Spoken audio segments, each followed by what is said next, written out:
The Dodgers overwhelmed the Mets to take Game 3. Basketball is a game of scoring. It's a shame the Clippers can't. And USC loses another critical defensive player for the year. Good morning. I'm James.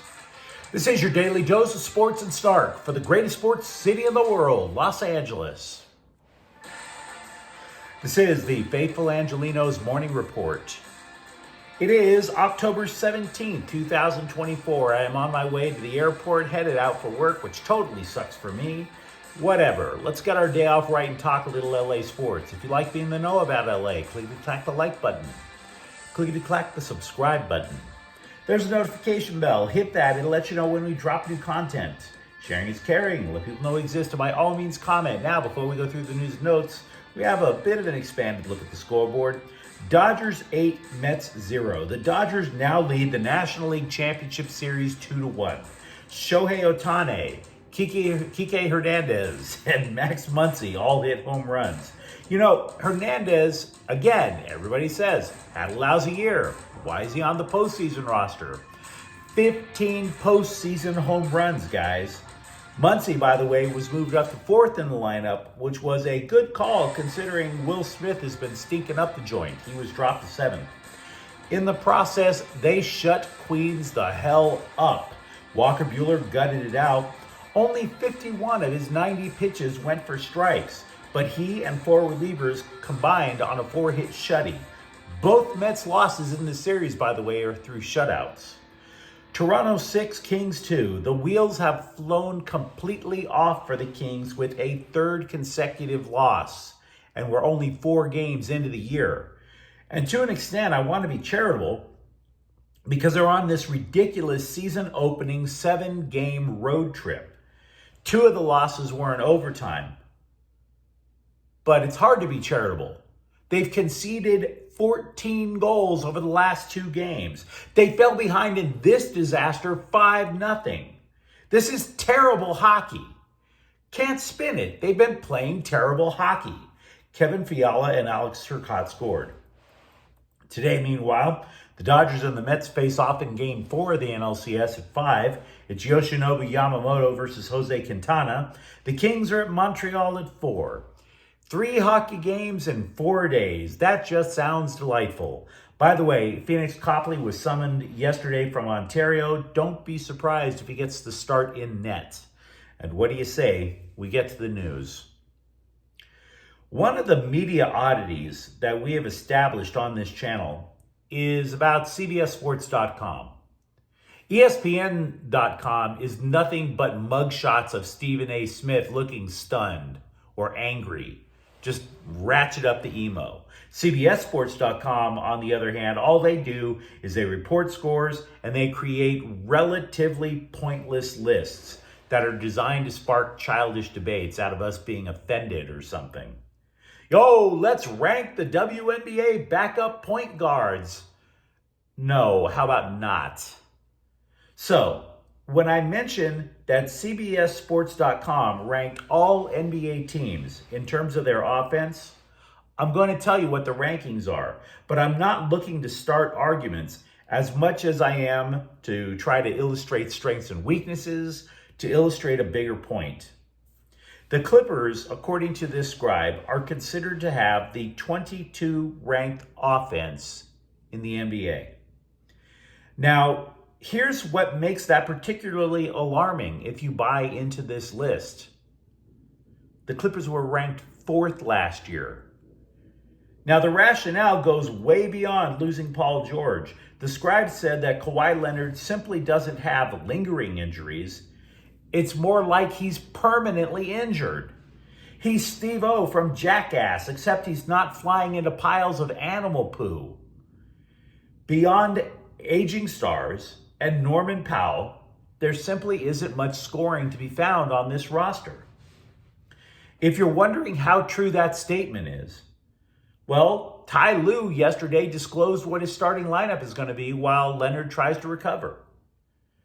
James Harden, Terrence Mann, Powell, Derek Jones, and Ivica Zubac.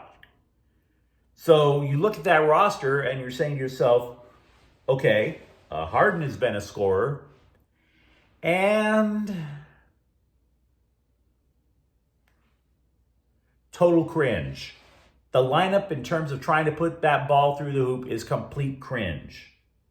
Mann and Powell, for example, combine them both, that's about 22 points per game from last year. Zubac and Jones, combine them, you got 20 more. And by the way, as for James Harden being a scorer, his scoring average dropped 5 points per game last year. The starting five from last year's lineup, or from this year's lineup, last year averaged fewer than 60 points per game. That is a lot of points that you got to try to make up for. And I understand. I see what Lou is thinking. He's going, okay, no more Paul George, so let's reinvent ourselves on the fly and start playing more defense, which is fine. But you still have to score. You still have to score at some point. I am aware that both the LA Times and the Daily News wrote feature articles on how assistant coach Jeff Van Gundy is trying to turn this team into a defensive powerhouse. But what made Van Gundy such a defensive guru was his head coaching with the New York Knicks. The Knicks then had Patrick Ewing, Larry Johnson, John Starks. Does Ivica Zubac remind anybody of Patrick Ewing? How many mushrooms do you have to microdose before you start hallucinating that Ivica Zubac is Patrick Ewing? You want to tell me? Tonight, by the way, is the Clippers' last preseason game. Leonard still hasn't even begun basketball activities due to his inflamed right knee, according to the team. Statistically and schematically speaking, the way that the Clippers are trying to reinvent themselves only works if Kawhi Leonard's knee remembers how to work. The USC defense took another hit to personnel, a major hit. You go through the roster, they've already lost Anthony Lucas. We mentioned him, he's out for the year. That happened earlier this week. Rajon Davis redshirted. Bear Alexander just flat out ran. The Trojans have only averaged a sack per game. But what makes it even worse is the only guy with 2 sacks is also going to redshirt the rest of the year. Eric Gentry, to his credit, he wasn't considered to be a starter on the defense at the beginning of the year.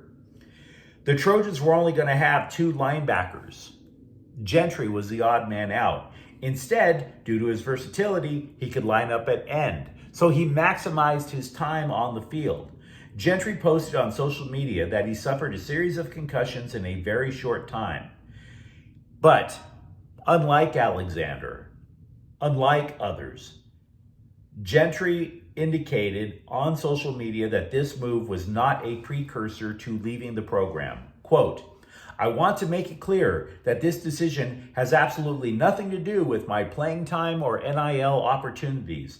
My love for this team, this program, and all of you is unwavering, unquote. Now, in his stead, the LA Daily News is speculating that freshman Desmond Stevens will get extra snaps. Yesterday, also with the Trojans, in yesterday's clip, we discussed how UCLA ranked in CBS Sports' bottom top 25. Well, ESPN, not to be outdone, decided to claim that USC was in the bottom 10 of all college football teams. No, they're not. The scribe, Ryan McGee, is clearly working out material for an open mic out in Burbank because every team on that list gets a highly insulting nickname. Oh, it's going to hurt you to your core. For USC, McGee cracked, wait for it, a condom joke. No, we've never heard condom jokes ever when it comes to USC. Raise your hand if you saw that punchline coming from like 50 miles away. Condom material. Very clever, McGee. Very clever. If Johnny Carson were still doing late night TV, it's only a couple of condom jokes and you would be a national headliner. USC is on the list of the worst among the worst teams in college football, according to this guy. But the Trojans have 3 wins. They're 3-3, including a win over a ranked team. The worst you could say about USC is that they're mid, not the worst. So if you're wondering, should I feel insulted? I would say no.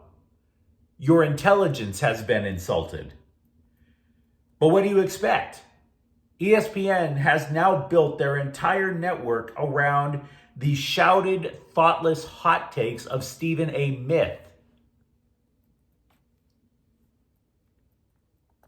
We mentioned earlier in this clip that the NBA offense rankings on CBSSports.com, they put the Lakers at 14th, if you're curious. Again, mid.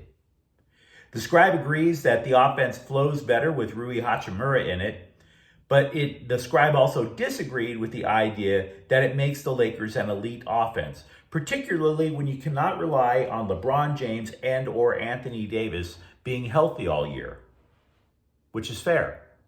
I would also add one other factor. We don't know how this newfangled offense from J.J. Redick is going to work during the regular season, or for that matter, if it ever will. See, LeBron James is capable of many things, but one thing he doesn't excel at is subordinating himself to a system. He's going to play the way he plays. And by the way, I don't blame him for that. He's the number 1 all-time scorer in NBA history for a reason. So we'll have to wait and see how that turns out. We can't make as many definitive statements about the Lakers as we can about the Clippers offense. Cooper Kupp participated in individual drills for the Rams Wednesday. Just some routes with Matthew Stafford throwing to him. You know, the idea is throw some routes, cutting the route, test the ankle, you know. Sean McVay did not commit to Kupp playing Sunday versus Las Vegas. He just said the workout went well. Jim Harbaugh, meanwhile, underwent a stress test, not to test his ankle or run some cuts on a route. No. He underwent a stress test with a cardiologist. Hi. The doctor told the coach that he had a heart of an athlete, which makes sense because Harbaugh used to play in the NFL. Harbaugh then started slinging little jokes, referring to his heart as blue twisted steel. Yes, Jim Harbaugh's heart is the Zoolander of the NFL, blue steel, and I get it. The times when I've had health issues, I've wanted to downplay it too so that nobody worries about me. But dude, it's your heart. It's your heart. So telling the scribes that you might wind up laying off the Diet Coke a little is not exactly a cure.